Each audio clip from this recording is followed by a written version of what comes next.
Kembali lagi bersama saya Dery Susanto. Kali ini kita akan membahas tentang Gnostik.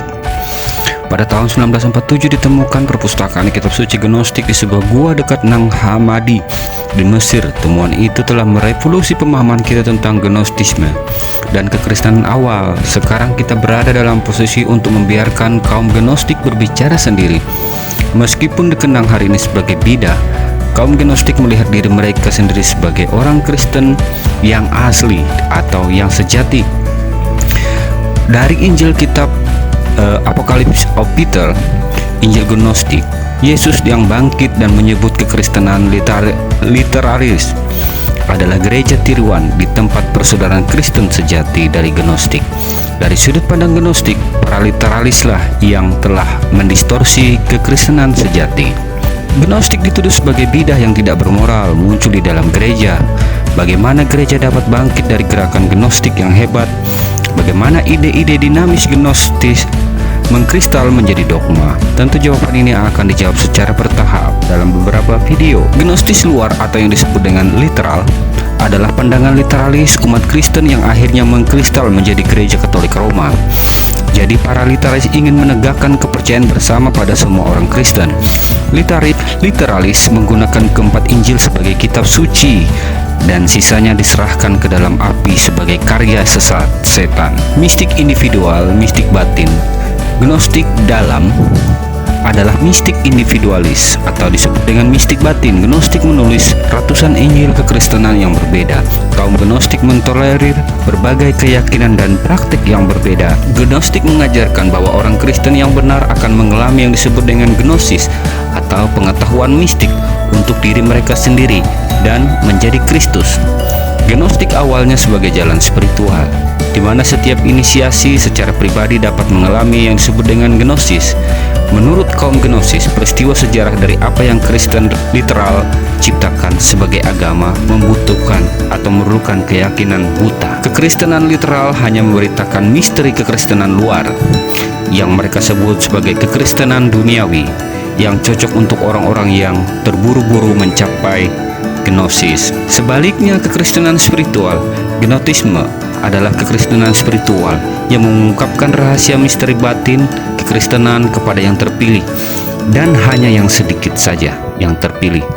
Itulah mengapa di dalam kitab Markus mesianik harus dirahasiakan dan harus diajarkan dalam bentuk perumpamaan, dan hanya orang terpilih yang dapat memahaminya.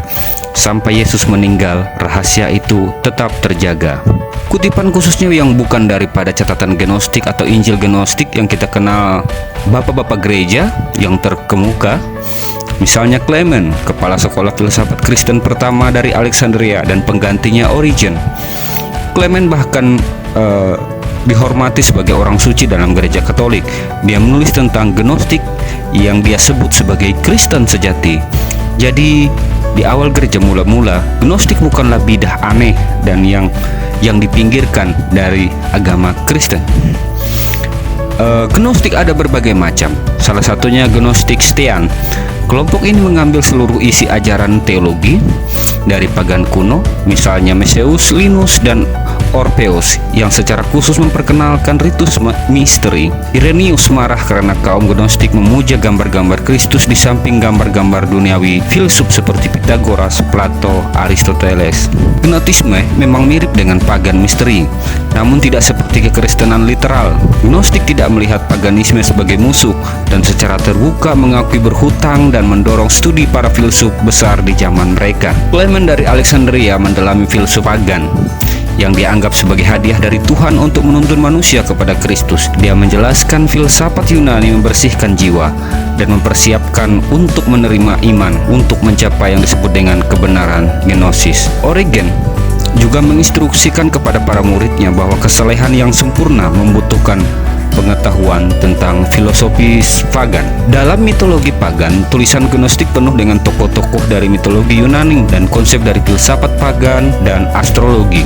Buku misalnya yang berjudul Juru Selamat misalnya menyatakan bahwa Leo, Tuhan yang tertinggi, mendapat bantuan dari 5 penguasa agung dewa lainnya, Kronos, Ares, Hermes, Aphrodite, Zeus. Teks Gnostik juga mencampurkan motif mitologi pagan dan Yahudi. Sebuah teks Gnostik yang disebut dengan Baruk menyajikan sintesis astrologi pagan dan konsep malaikat Yahudi. Jadi di sini diceritakan Tuhan Bapa menciptakan 12 malaikat yang mengelilingi dan mengatur alam semesta, seperti halnya simbol-simbol zodiak pagan. Teks-teks tersebut menggunakan nama Tuhan dalam bahasa Yahudi, misalnya Elohim, tetapi menyamakan Elohim dengan Zeus. Kita dapat perhatikan di gambar ini kenaikan Tuhan Yesus, di mana para murid saling berpegangan tangan sebenarnya, lalu sang inisiasi ini terangkat ke surga. Kristen Gnostic Nations, orang Nasion melihat Yesus identik dengan sosok mistis, anak muda yang sekarat dari Bunda Agung yang mereka panggil sebagai Atit, yang memiliki banyak bentuk. Sosok ini juga dikenal dalam himne mereka sebagai